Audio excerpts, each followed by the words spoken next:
Hello, everyone, and welcome back. Right now it is snowing outside my window. We have lost the tropical weather. Minnesota was moved to Guam this year, and now we're back. And now we have snow, which is kind of fun, but it's different. So today, to warm us up, we're going to talk about wonderful photos with our client service team. We have Nate Tuttle and Ashley Meeks, and they have so much wonderful tips and tricks to give you with photos, because right now that's pretty much what we're all looking at is photos. We're not seeing things in person. So really making sure that your photos are a good representation are a really good thing. Right, guys? Yeah. So Nate, welcome. Ashley, welcome. What do you have for us today?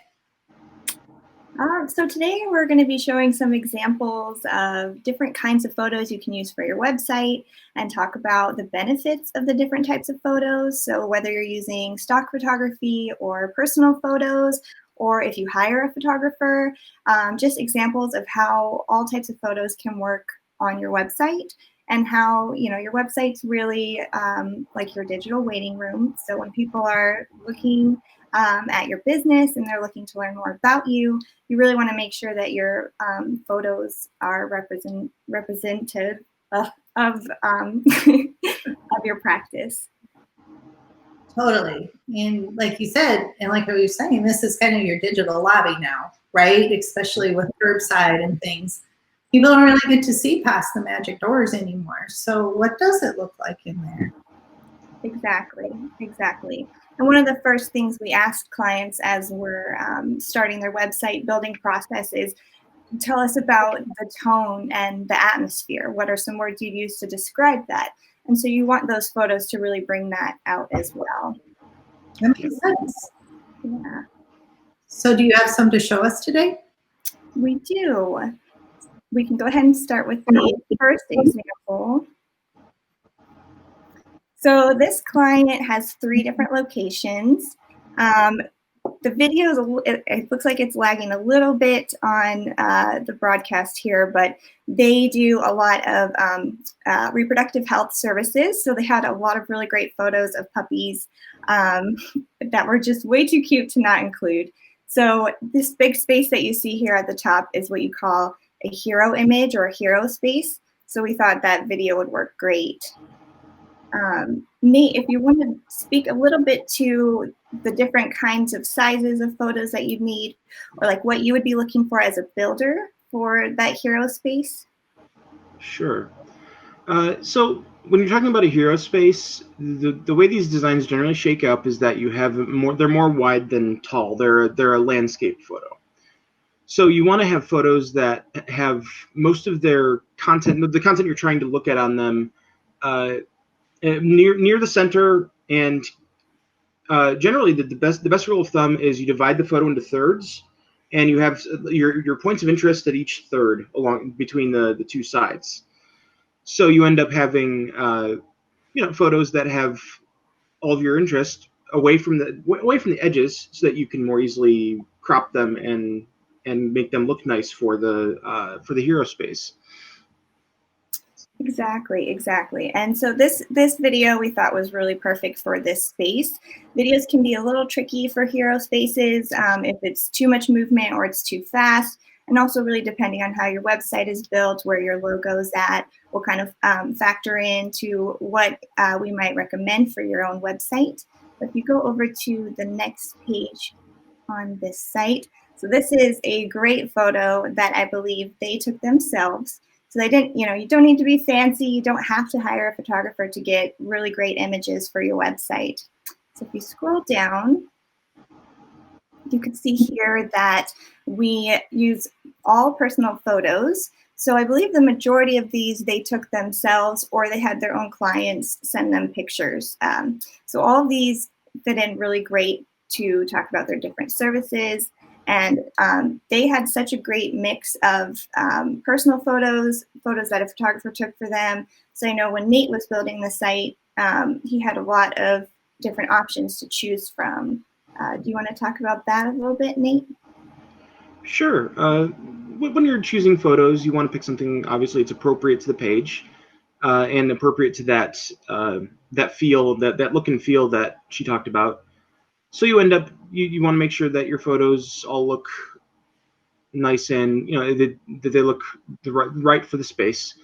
But there's definitely also concerns of the quality of the photos and making sure that when you take photos, the thing is everyone now has a camera on them practically. And if you have a smartphone, you have a pretty decent camera on you. You don't have to have a really fancy camera anymore to take really nice photos. So it's definitely it makes it both easier and harder because there's a lot more to search through sometimes in terms of finding the right photo for the right spot, but easier because you have a lot to look through and you have a lot of choice in that in putting things where you want to put them. Exactly. And so for some of these smaller pictures, you don't need something that's necessarily quite as wide. We could get away with those vertical photos from like an iPhone or something like that, and it still works really well. If you want to go to the next page. So this hero image on this page here was taken by a photographer from one of their breeder clients. So another really great use of puppies on the site. And it just brings through, that warmth and that feeling of the services that they offer and what they're really all about. So if you want to move on to our next example, Texas Republic is another site that we've done recently. They have a really great mix of both stock photography and personal photos. So that first cat image that we saw, that was a stock photo. And these next two are personal photos, but they look so amazing that you can't really tell the difference. But the difference, I guess I would say, about those personal photos is that it really helps connect to the practice and to your community. If that's like a patient's pet, they'll be really happy when they see them on the website. Or I think some of those were one of the doctor's dogs. So it just really helps bring home that personal touch. If you want to go to the next page. So on their dentistry page, that hero image here is a stock photo, but it really helps speak to the service that we're talking about. And then if you were to scroll down the page, we have some great photos here. I love this picture of that dog showing off its teeth, but it's so happy, and that's a personal photo, and it just really brings and speaks to their practice. And then the next example for this website. I love this page because it brings home that personal touch. I love this photo of the outside of their practice. They just redid this building before they opened. And so it's just so beautiful. And you can see right away, like if I go to their About Us page, like you see a photo of their building. And if you were to scroll down onto the page, you can really see that they're a family practice and a family business. The other really nice thing about that photo that's used there is that it also reflects off of the site. The site was designed with their practice in mind and with the appearance of their practice in mind. So you can see the brickwork is the same in the little bit in the backgrounds of the site. You can see the brickwork, but you can also see it in that photo. And the colors all are perfectly matched because they were essentially drawn from the practice itself. So I really like the tie-in there. Yes, that's another thing that we ask when we start building websites.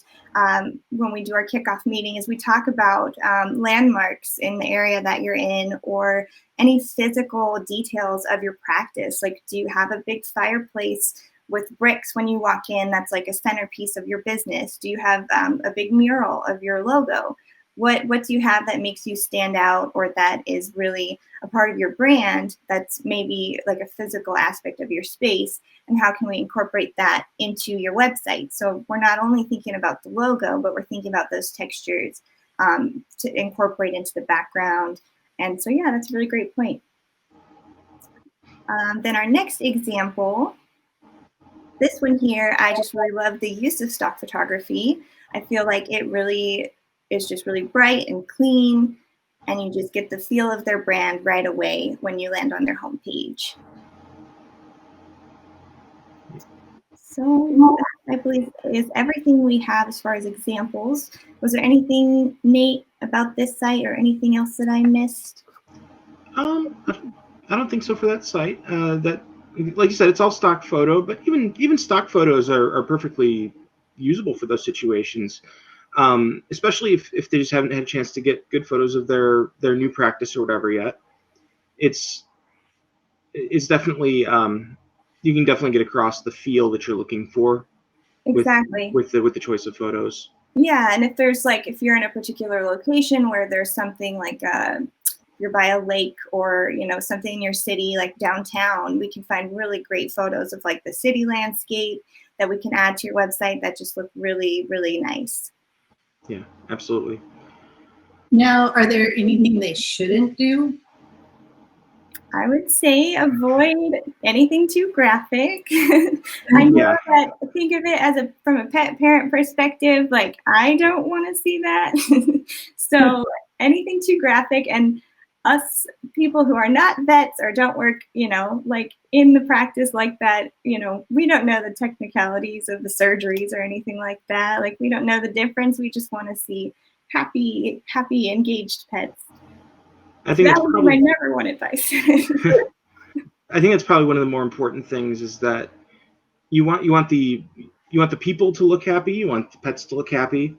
Um, even if you want to have photos of your staff on there too, your vets and your staff, you want to have, if not happy, at least professional looking. You want to make sure that they're most of them are wearing their scrubs or whatever, so that's their uniform essentially. But um, it's you can always get a really nice feel from a place for seeing their people on the site. Exactly. Yeah. Happy pets, happy people. And I would say if you're going to take photos yourself, which you totally should, because it's great to have personal photos on your website, definitely try first with that horizontal landscape and then always take a step back so we can get as much area to work with in that image. So as we're building the site, if we need to kind of zoom in or crop it a little bit, like we have some room to work with. And then try to avoid things like trash cans or like anything else in the background. But if it happens, it happens. Don't over stress yourself out to get the perfect shot, because then it feels, real. And if they're freaking out about it and stressed, you can always hire a professional photographer to come in to do it, right? If it's just not your skill set and you just don't feel comfy about it, get some help, right? Because then those people that are professionals will be like, well, lighting and cameras, and some people are hobbyists and some people just feel great using their iPhone, but work with what works for you, because otherwise it'll show that you're stressed out about it, right? And so we don't want stressed out people. We want happy people, happy pets, right? Yeah, And then as far as what Nate would need, do you want to talk about the quality of photos and sure. how best to get those? So I would say if you can get the best quality possible out of the whatever you're using, like I said, you don't have to have a professional camera. Nowadays, pretty much everyone has a really good quality camera in their pocket. But what's key for photography, it's always been key for photography, is light. You want to have a lot of light, and natural light is the best. But artificial light tends to give a certain color. So if you can take things using just natural sunlight, that's probably one of the better ways to do it. Another really important key is keeping the phone steady. Either you use a tripod, or just if you can brace your arms on something while you're taking the shot, you'll get a lot better quality because the phone isn't moving around. And when you take a photo with your phone, you can see that there might be a little bit of wobble on there if you're not real steady when you take the picture. So it's definitely important to have a lot of light, to have the stability. And like I said before, you want to have the the features of the photo kind of at certain points. It's not a hard and fast rule. It's definitely, you can do a lot within the photo. But like Ashley also said, if you have extra space around the photo, that helps a lot, because it means that we can crop and move things around as we need. And it means that we don't have kind of this very tight, isolated little photo that we can't, we have to cut off parts if we want to try to crop it. So it helps to have a lot of extra space around so you can play with it. Yeah. Wonderful. Any other tips today, or I think that's enough? We filled their brains. Yeah. We filled their brains. Covered a lot. Covered a lot in a short period of time. So look at your photos, look at the quality of them, check your lighting, make sure it's not going to win the Halloween Year Award for gross outness, right? Just like no cringing, happy people, happy pets. I think we got it. Well, thank you guys so much. Thanks for coming. No problem. Thank you.